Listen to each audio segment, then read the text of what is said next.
செங்கோட்டையன் அவர்கள் எடப்பாடி பழனிசாமியை விட்டு வெளியே செல்ல மாட்டார் என்ற ஒரு ஆணித்தரமான எண்ணங்கள் பாஜக மனதில் இருக்கிறது. பாஜக செங்கோட்டையனை தனிப்பட்ட முறையில் ஏதோ அவர்களுக்கு அதிமுக பாஜக நடுவே சில கசப்புகள் இருக்கத்தான் இருக்கின்றன. ஆனால் உறவு வந்துவிடும். அந்த உறவு வருவதன் மூலமாக தமிழக வெற்றி கழகம் என்பது தனிமைப்படுத்தப்பட்டு விடும் கூடிய விரைவில்.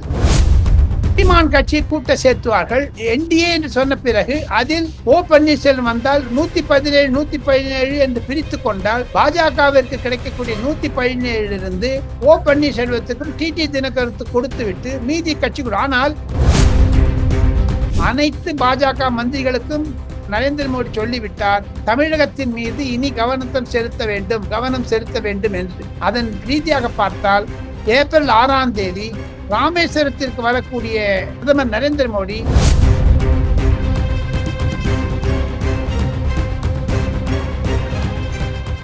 நண்பர்கள் நேயர்களுக்கு வணக்கம். தொடர்ச்சியாக பல்வேறு முக்கியமான தகவல்களை நம்முடைய வாசகர்களுடன் பகிர்ந்து வரும் மூத்த பத்திரிகையாளர் டெல்லி ராஜகோபாலன் சார் அவர்கள் நம்முடைய இருக்கிறார். வணக்கம் சார்.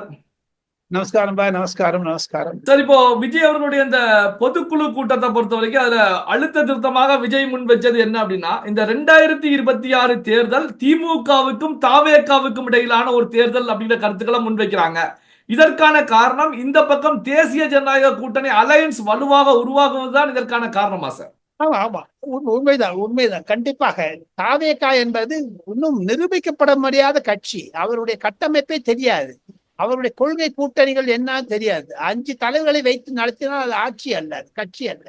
தமிழகத்தில் இருக்கக்கூடிய பிரச்சனைகளை எல்லாம் ஒழுங்காக கோர்த்து பச வைக்க வேண்டும் என்பதுதான் ஆதவ் அர்ஜுனா விஜய் போன்றவர்களுடைய திட்டமாக இருந்தாலும், விஜய் என்பவர் அதிகமாக பேசுவதனால் கூடிய விரைவிலே அந்த பலூன் பஞ்சர் ஆகிவிடும், கீழே புஷ் என்று இறங்கிவிடும். சார், இப்போ இந்த பொதுக்குழுவை பொறுத்த வரைக்கும் ஒரு பக்கம் நேரடியாகவே பிரதமர் மோடி அவர்களை பாஜகவையும் விஜய் அவர்கள் விமர்சனம் முன் வச்சிருக்காங்க. இந்த பக்கம் திமுகவையும் கடுமையான விமர்சனங்களை முன் வச்சிருக்காங்க. இதை எப்படி சார் பார்ப்பது? கம்யூனிஸ்ட் கட்சி தமிழகத்தில் ஏப்ரல் மாதம் மதுரையில் ஒரு மாபெரும் பொலிட் பியூரோ மீட்டிங்கை ஸ்டேட் கவுன்சிலர் கூட்ட இருக்கிறார்கள், ஜெனரல் கவுன்சில் கூட்ட இருக்கு. அதில் தமிழக வெற்றி கழகத்தை நாம் நாடலாமா என்று கூட பிரகாஷ் கராத், சு வெங்கடேசன் போன்ற மனதில் வந்துவிட்டது. திமுகவிலிருந்து விலகினாலும் ஆச்சரியப்படுவதற்கு. அதற்காகத்தான் 2 கட்சிகளுக்கும் இடையே தமிழக ஆளுங்கட்சி மத்திய ஆளுங்கட்சிக்கு எதிராக தாவேகா செயல்படுகிறது. இதுல பாத்தீங்கன்னா 2 கலையில உட்கார்ந்து ஒரு பிரச்சனையை உருவாக்கினால் அதில் ஒரு கடினமான நிலை தமிழக வெற்றி கழகம் சந்திக்க நேரிடும். அவருடைய முயற்சிகள் தோல்வி அடையும் என்பதுதான் என்னுடைய அரசியல் ரீதியாக கருத்து. சிவா சார், இப்போ பாத்தீங்க அப்படின்னா செங்கோட்டையன் அவர்கள் டெல்லிக்கு விரைஞ்சிருக்காங்க நிர்மலா சீதாராமன் அவர்களை சந்திப்பதற்காக அப்படின்னு சொல்லி செய்திகள் வெளியாகிட்டு இருக்கு. திடீர் டெல்லி விஜயம், நிர்மலா சீதாராமன் சந்திப்பு என்ன காரணத்துக்காக சார் இருக்கும்? தனிப்பட்ட முறையில் வந்ததாகத்தான் சொல்லுகிறார்கள். அதற்கும் அரசியல் இல்லை என்று சொல்லுகிறார்கள். இருப்பினும் செங்கோட்டையன் அவர்கள் எடப்பாடி பழனிசாமியை விட்டு வெளியே செல்ல மாட்டார் என்ற ஒரு ஆணித்தரமான எண்ணங்கள் பாஜக மனதில் இருக்கிறது.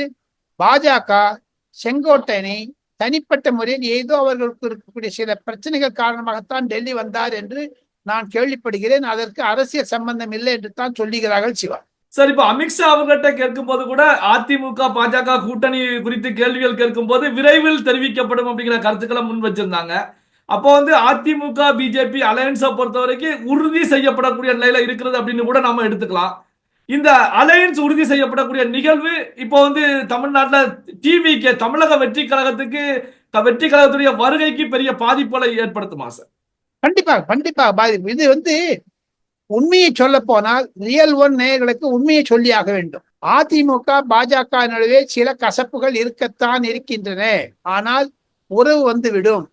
அந்த உறவு வருவதன் மூலமாக தமிழக வெற்றி கழகம் என்பது தனிமைப்படுத்தப்பட்டு விடும் கூடிய விரைவில். இந்த நிலைமைகள் எல்லாம் ஆகஸ்ட் செப்டம்பரில் தான் உருவெடுக்குமே தவிர அதற்கு முன்னதாக தாம் பேச்சு பொருளாக இருக்குமே தவிர ஆக்கப்பூர்வமாக ஒன்றும் வராது. சிவா சார், உங்களுடைய பார்வையில இப்ப தேசிய ஜனநாயக கூட்டணியில தமிழ்நாட்டில் எந்தெந்த கட்சிகள் சார் இடம்பெறுவதற்கான வாய்ப்புகள் இருக்கிறது சார்? சீமான் கட்சி கூட்ட சேர்த்துவார்கள். என்டிஏ என்று சொன்ன பிறகு அதில் ஓ பன்னீர்செல்வம் வந்தால் 117 117 என்று பிரித்து கொண்டால் பாஜகவிற்கு கிடைக்கக்கூடிய 117 இருந்து ஓ பன்னீர்செல்வத்துக்கும் டிடி தினகரனுக்கு கொடுத்து விட்டு மீதி கட்சி ஆனால் 117 வருது பாருங்க. அதுல சீமானுக்கு கொடுத்தாலும் ஆச்சரியப்படுவதற்கு எடப்பாடி பழனிசாமி. ஆக மொத்தம் இதுதான் அமித்ஷாவினுடைய ஒரு திட்டமாக இருக்கும்.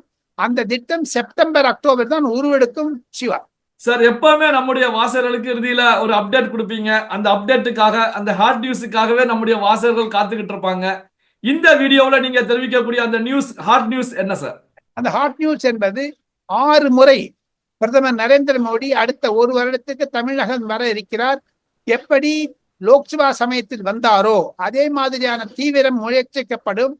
அனைத்து பாஜக மந்திரிகளுக்கும் நரேந்திர மோடி சொல்லிவிட்டார், தமிழகத்தின் மீது இனி கவனம் செலுத்த வேண்டும் என்று. அதன் ரீதியாக பார்த்தால் ஏப்ரல் 6ஆம் தேதி ராமேஸ்வரத்திற்கு வரக்கூடிய பிரதமர் நரேந்திர மோடி கண்டிப்பாக அங்கு இருக்கக்கூடிய பாஜக ஊழியர்களிடம் பேச இருக்கிறார். அங்கு பல தலைவர்களை சந்திக்க இருக்கிறார் என்று தான் நான் கேள்விப்படுகிறேன். அதுதான் சிறப்பு செய்தி. சிவா, பல்வேறு முக்கியமான தகவல்களை நம்முடைய வாசகருடன் பகிர்ந்து கொண்டதற்கு நன்றி சார். நன்றி. தேங்க்யூ.